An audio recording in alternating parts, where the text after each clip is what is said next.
Hi friends, welcome to RT Telangana వంటలు అండి. ఈరోజు నేను ఇంట్లో ప్రిపేర్ చేసుకునే ఫిష్ ఫ్రై ఈజీగా ఎలా చేయాలి అనేది చూపిస్తాను. ఇది పూర్తిగా నేను ఇంట్లో మా పిల్లలకు ప్రిపేర్ చేసే ఫిష్ ఫ్రై రెసిపీ అండి. చాలా బాగుంటుంది, టేస్ట్ కూడా.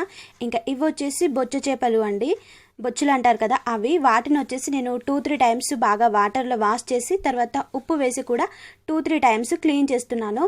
ఇది కూడా దొడ్డుప్పు అండి. దొడ్డుప్పు వేయడం వల్ల చేపలు ఏమంటారు నీచు వాసన రాకుండా ఉంటాయి. కొంతమంది ఉప్పు పసుపు వేసి కూడా క్లీన్ చేస్తారు. నేనైతే ఓన్లీ దొడ్డుప్పుతో క్లీన్ చేస్తాను. అప్పుడప్పుడు పసుపు వేసి కూడా క్లీన్ చేస్తాను. చేపల్ని ఒక 4-5 టైమ్స్ ఇలా ఉప్పు వేసి క్లీన్ చేసుకుంటే నీచు స్మెల్ రాకుండా ఉంటాయి ఫ్రెండ్స్. అందుకోసం నేను ఇలా బాగా వాష్ చేశాను. మీకు క్లీనింగ్ అనేది కూడా సింపుల్గా చూపించాను ఇలాగా. ఇంకా ఇలా వాష్ చేసుకున్న తర్వాత మసాలా ప్రిపేర్ చేసుకోవాలి. దీనికోసం ముందుగా ఒక గిన్నెలో నేను అల్లం వెల్లుల్లి పేస్ట్ తీసుకుంటున్నానండి. నేను ఈరోజు వచ్చేసి 2 kgs తీసుకుంటున్నాను.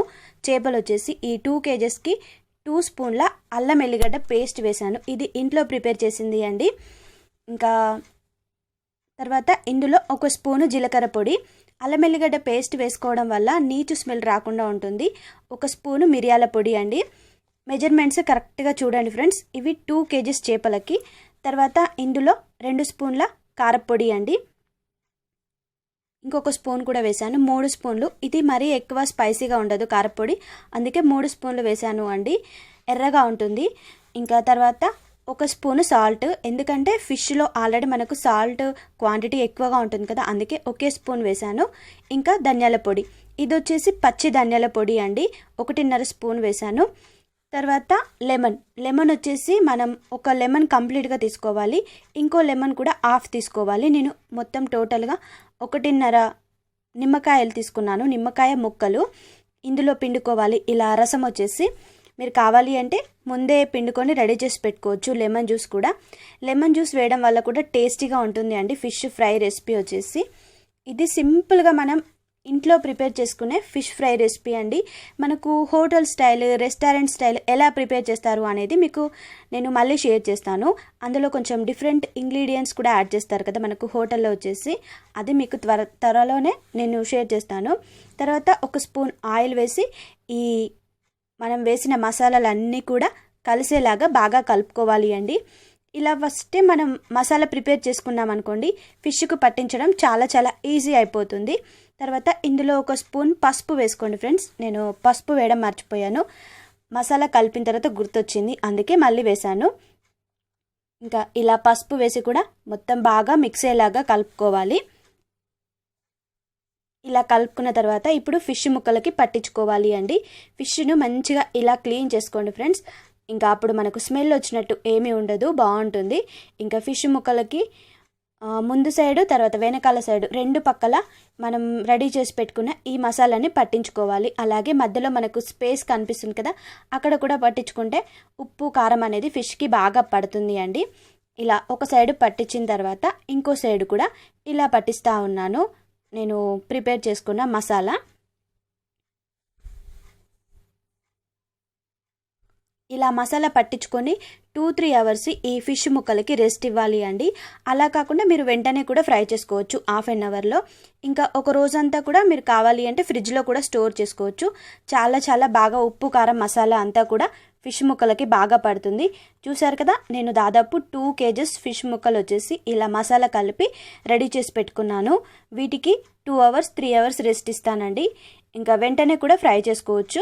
నేను ½ an hour తర్వాత కొన్ని మీకు ఫ్రై చేసి చూపిస్తున్నాను. ఇంకా స్టవ్ మీద వచ్చేసి ఇలా ప్యాన్ పెట్టుకొని ఇందులో 3 స్పూన్ల ఆయిల్ వేసుకోవాలి. ఫిష్ షాలో ఫ్రై చేస్తున్నానండి ఈరోజు, నేను డీప్ ఫ్రై కాదు. డీప్ ఫ్రై చేసుకునే వాళ్ళు ఒక పావు వంతు నూనె వేసుకున్నారనుకోండి, డీప్ ఫ్రై చేసుకోవచ్చు. డీప్ ఫ్రై చేసుకుంటే మొత్తం ముళ్ళు ముక్కలు కూడా ఫ్రై అవుతాయండి. కాకపోతే మనకు తక్కువ ఆయిల్తోని ఇలా సింపుల్గా ఫ్రై చేసుకోవచ్చు. నిన్న మృగశిర కదా ఫ్రెండ్స్, అందుకే మా వారు తీసుకొచ్చారు. ఫస్ట్ రోజు తినాలి అనేసి చెప్తారు కదా మృగశిర రోజు, అందుకే ఫిష్ ఫ్రై చేశానండి. ఇంకా చాలా బాగుంటుంది ఫిష్ ఫ్రై వచ్చేసి. ఈ మధ్యలో నేను ప్రిపేర్ చేయక కూడా చాలా రోజులైంది, అందుకే ప్రిపేర్ చేశాను. ఇలా ముక్కలు ఒక్కొక్కటిగా వేసుకోండి ఫ్రెండ్స్. ఆయిల్ వేడెక్కిన తర్వాత వేసుకొని స్టవ్ వచ్చేసి మీడియం టు హై ఫ్లేమ్లోకి మార్చుకుంటూ ఈ ఫిష్ ముక్కల్ని కాల్చుకోవాలి. మీరు సిమ్లో పెట్టారనుకోండి అంత మెత్తగా ఉంటాయి ఫిష్ ముక్కలు వచ్చేసి, ఫ్రై కావు, టైం పడుతుంది, మళ్ళీ మనకు మెత్తగా అనిపిస్తాయి పీసులు. అదే మీడియం టు హై ఫ్లేమ్లో పెట్టుకుంటూ ఇలా ఫిష్ ముక్కలు ఒక సైడు ఫ్రై అయిన తర్వాత ఇంకో సైడు మెల్లిగా తిప్పుకుంటూ కాల్చుకోవాలి అండి. ఇది చపాతీలు కాల్చే ఫుల్కాది అండి, దాంతో తిప్పుతా ఉన్నాను నేను. ఇది లేకుంటే మీరు స్పూన్ కూడా యూజ్ చేయొచ్చు కావాలి అంటే. కాకపోతే దీనివల్ల నాకు ఫిష్ ముక్కలు ఇరిగిపోకుండా కరెక్ట్గా వచ్చాయి. అందుకే నేను మెల్లిగా ఇలా తిప్పుతూ ఫ్రై చేస్తాను. నేను అన్ని సైడ్లు ఫ్రై అయ్యేటట్టు చూసుకుంటానండి ఫిష్ ముక్కల్ని. చూసారు కదా ఫ్రెండ్స్, ఫ్రై అయ్యాయి. ఇంకా ఇలా ఫ్రై అయిన తర్వాత వీటిని వచ్చేసి నేను ఇప్పుడు ప్లేట్లోకి సర్వ్ చేస్తున్నానండి. ఇలా గనక మీరు ఫిష్ ఫ్రై చేసుకుంటే సూపర్గా ఉంటుంది. మనకు సైడ్ డిష్గా మాత్రం చాలా చాలా బాగా యూజ్ అవుతుంది అండి. ఇంకా పెద్ద పెద్ద ముక్కలు కొంచెం లైట్గా ఇలా పక్కకు, చిన్న ప్యాన్ కదా అందుకే ఇలా అయిపోయాయి. తర్వాత ఇంకా కొన్ని కూడా ఫ్రై చేశానండి ఫిష్ ముక్కలు వచ్చేసి ఇలాగా. ఇంకా ఫిష్ బోన్లెస్ అయితే చాలా బాగుంటుంది, ముళ్ళు లేనిది. అది కూడా మనకు బయట దొరుకుతుంది కదా అండి. ఇలా ప్లేట్లోకి సర్వ్ చేశాను. చూసారు కదా ఫ్రెండ్స్, ఫిష్ ఫ్రై ఎంత ఈజీగా మనం ఇంట్లోనే ప్రిపేర్ చేసుకోవచ్చు అనేది. ఇది నా స్టైల్ అండి, నేను సింపుల్గా ఇంట్లోనే ఇలా చేసి పెడతాను అన్నట్టు మా ఫ్యామిలీ మెంబర్స్కి. ఓకేనా ఫ్రెండ్స్, మీకు ఈ రెసిపీ నచ్చితే లైక్ చేయడం మర్చిపోవద్దు.